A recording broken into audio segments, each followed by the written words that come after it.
અમદાવાદમાં ચોરીના ગુનામાં સંડોવાયેલા 2 આરોપીઓની ધરપકડ કરવામાં આવી તો તપાસમાં આરોપીઓ મહેસાણાના જોટાણાના હોવાનું સામે આવ્યું।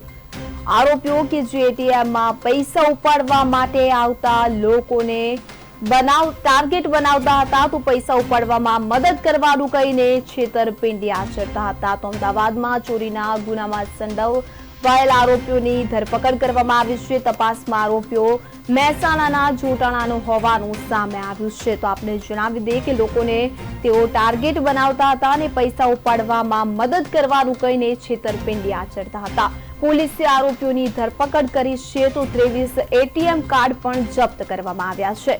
તો અમદાવાદના ઈસનપુરમાં ચોરી અને છેતરપિંડીના ગુનામાં સંડોવાયેલા 2 આરોપીઓની પોલીસે ધરપકડ કરી છે।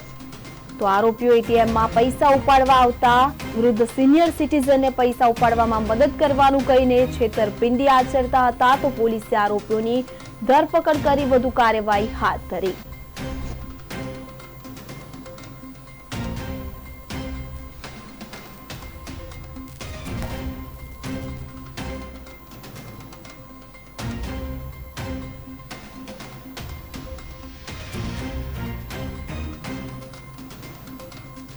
અમદાવાદ શહેરના ઈસનપુર વિસ્તારમાં રહેતા સિનિયર સિટીઝન રાજેશકુમાર અંબાલાલ કાછિયા પોતાના એટીએમમાં ગોવિંદવાડી ખાતે એટીએમ કાર્ડથી રૂપિયા ઉપાડવા જતા તેને મદદ કરવાના બહાને એક અજાણ્યા આરોપી દ્વારા તેનું એટીએમ કાર્ડ બદલાવી લઈ અને જુદા જુદા દિવસોમાં 80,000 રૂપિયા જેટલા ઉપાડી લેતા, જે બાબતે ઈસનપુર પોલીસ સ્ટેશનમાં ગુનો દાખલ કરવામાં આવેલ અને આ ગુનાની તપાસ દરમિયાન ઈસનપુર પીઆઈ BS જાડેજા તથા સ્ટાફ દ્વારા જહેમત ઉઠાવી અને લગભગ 150 જગ્યાએ 500 થી 600 સીસીટીવી કેમેરાઓ પર ચેક કરી અને એના ઉપરથી જ્યાં જ્યાંથી પૈસા ઉપાડેલા તેમજ જ્યાં ગુનો બનેલો એની આજુબાજુના વિસ્તારમાં ક્યાં ક્યાં રહે છે એના આધારે હ્યુમન સોર્સ અને ટેકનોલોજી સોર્સ આધારે નાગજીભાઈ પ્રભાતભાઈ રબારી અને શૈલેષભાઈ કનુભાઈ સલાટ નામના 2 આરોપીઓની ધરપકડ કરવામાં આવેલ છે।